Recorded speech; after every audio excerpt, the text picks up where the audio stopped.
The top assassin glanced in the rearview mirror and immediately told the driver to detour into the city.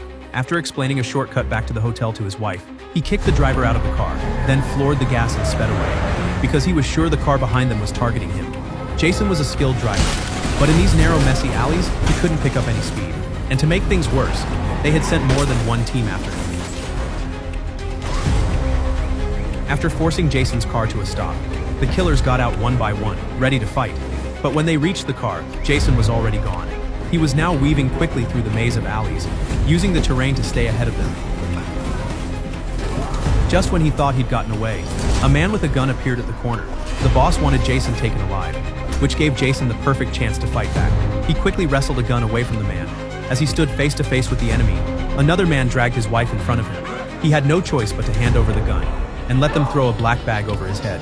When Jason came to again, his hands were tied and he was dumped in an abandoned warehouse. After making sure no one was guarding him, he kicked out a tiny phone hidden in his pants, clamped it between his feet, and slowly lifted it to his tied hands. Using a preset key, he managed to call his daughter. She was now his only hope. After checking the lobby was clear, Ellie rolled her father's suitcase out from the closet. Following Jason's instructions, she pulled out a map, then took out a shoelace, tied it to a pen to make a makeshift compass. She drew a 3-kilometer-wide circle centered on the hotel, then drew another circle based on Jason's memory of the sound. As instructed, she took a grenade from the suitcase. Jason planned to calculate the distance using sound speed.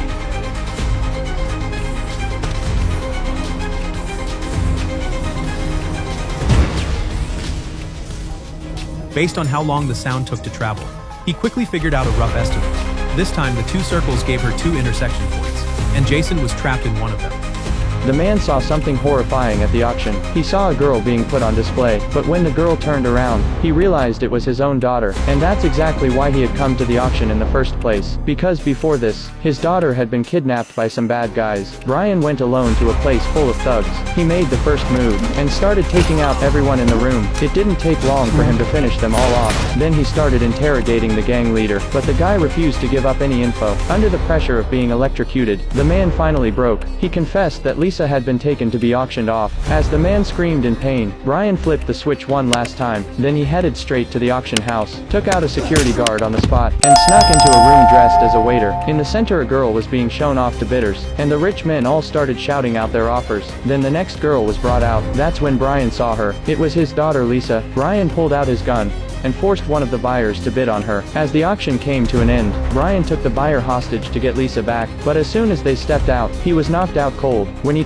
found himself hanging from the ceiling. Turned out the head of the auction house was behind it. Brian told him that the girl on stage was his daughter. The guy acted sympathetic, then told his men to kill Brian. But what they didn't know was that Brian wasn't just anybody. He noticed a loose screw above him, pulled hard and knocked out a guy with a falling pipe. Used the moment to slip his hands free, grabbed a gun and took out a few of them. Then he tracked down the boss, held a gun to his head, and demanded to know where his daughter was. The boss quickly spilled, said she'd been taken to a yacht. Brian rushed to find the boat, but by the time he got there it had already started moving, so he ran to the other side of the bridge, timed it perfectly and jumped, took out the men on deck as he landed, then made his way into the cabin. He cleared out the rest of the crew one by one. When he reached the last room, he saw his daughter being held hostage by a man.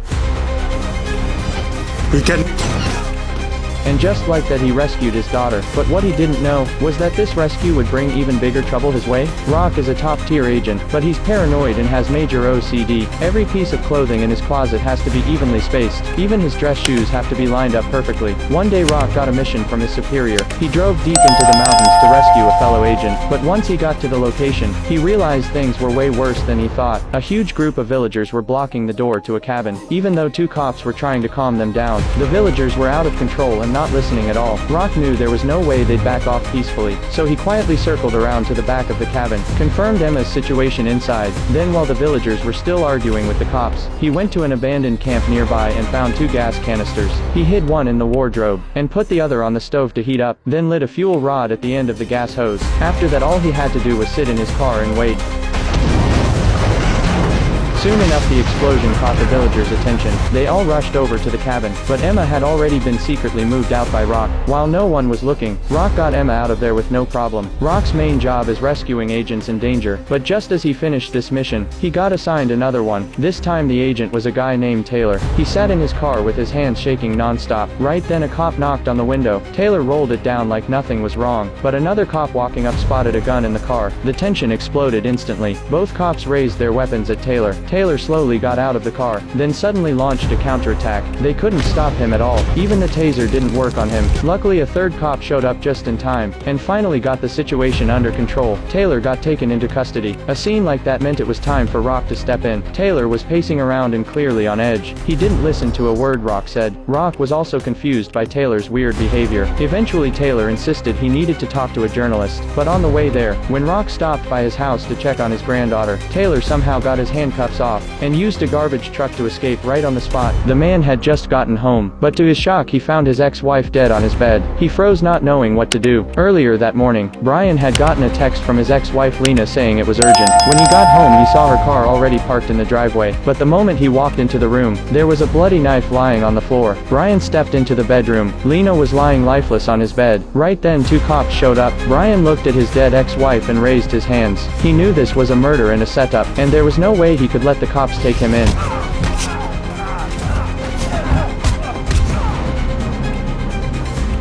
When backup arrived, Brian jumped out the window, with two cops chasing right behind him. They finally chased him into a garage. Brian dropped his gun, crawled under a truck, opened a trapdoor and slipped inside. When the two cops opened the garage door, Brian was gone. After escaping he used a payphone to call his daughter, told her about the terrible news, and promised her he would find out the truth. Officer Nick came to where Brian had vanished. They moved the truck and found the trapdoor right underneath it. He knew Brian was no ordinary guy. Meanwhile Brian called his old friend Sam, and headed to their secret hideout. Inside were hidden gun parts that could be assembled into a pistol, and a special agent laptop. Brian first tracked down his wife's sports car, downloaded the usage records from the car. Right then the two cops were doing the same thing, but by the time they arrived Brian had already grabbed the data and left. Back at the hideout Brian found a very suspicious location. After 10 p.m. his wife had gone to a remote gas station. Brian then went to that gas station, pretending to be a cop. He asked the front desk clerk if she had seen the woman in the photo. The waitress said she could not remember. Just then Brian noticed a security camera above, so he found another employee. The man took Brian to the surveillance room. Brian carefully reviewed the footage. At that moment the two cops arrived. They also went to the counter first to ask the waitress, and learned that Brian had gotten there before them. The two cops rushed straight to the surveillance room. Inside Brian spotted Lena being abducted by a black car. He kept zooming in on a tattoo on the kidnapper's hand. Right at the crucial moment,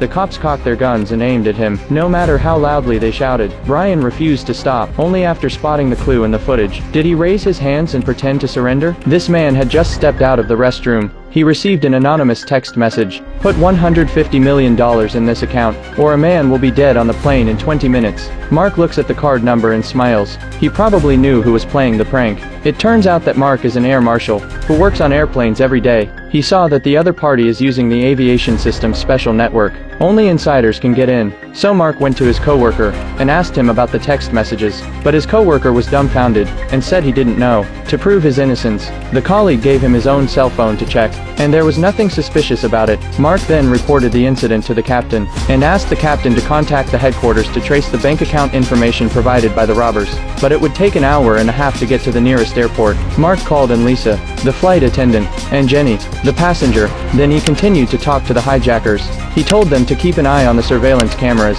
Mark anyone who's on a cell phone. After texting, everyone who used a cell phone was flagged. The most frequently flagged person was a coworker. At that moment, the colleague suddenly got up to go to the toilet. Mark hurriedly followed him. He stopped him. The coworker looked panicked and said he could have half of the money when the job was done. Mark refused. In the confusion, Mark strangled his colleague with too much force. At that moment, he received another text message. If you don't pay up, you'll be dead in 20 minutes. Mark panicked. He rushed to the captain to ask him about the progress of the passengers, but the captain told him to hand over his pistol and badge, because the Federal Bureau of Investigation found out the account provided by the hijackers was opened by Mark. They suspected it was a hoax that Mark had staged, and after 20 minutes, no one had died on the plane. When he heard that, Mark panicked. He didn't dare to tell the truth. He had no choice but to look for clues on his own, so he took his colleague's gun, and found the flight attendant again. He asked her to help him search every passenger's luggage and cell phone. Unexpectedly, a man who was not very cooperative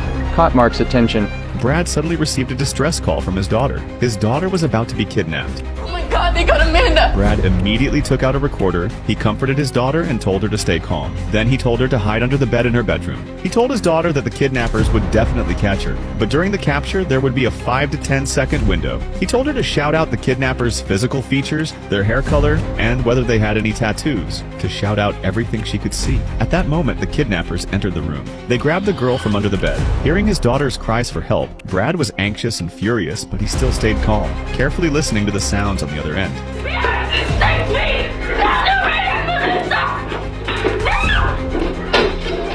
Soon, the call went silent. Then the kidnapper's breathing came through. Brad immediately warned the kidnapper to release his daughter, or he would definitely find them and tear them into pieces. But the kidnapper responded with mockery. Good luck. This completely enraged Brad. He immediately contacted a friend in the intelligence service for help. From the accent in the recording, they found out that the kidnappers were from Albania. They had arrived in Paris a year ago. The tattoo was a symbol of their gang. They used handsome men at the airport to strike up conversations with tourists, get young girls' home addresses, and then carry out the kidnappings. The girls they kidnapped would be sold to other countries within 96 hours. So he didn't have much time left to rescue her. Brad immediately boarded a flight to Paris. On the way, he kept replaying the kidnappers' voices from the recording.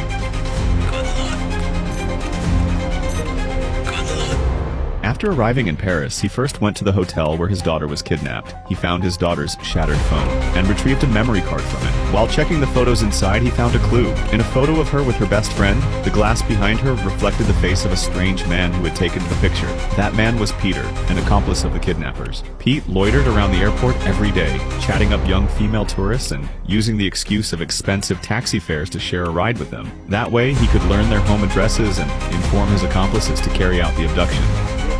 9 rue de la Pompe, 15th floor. 2 girls around 18.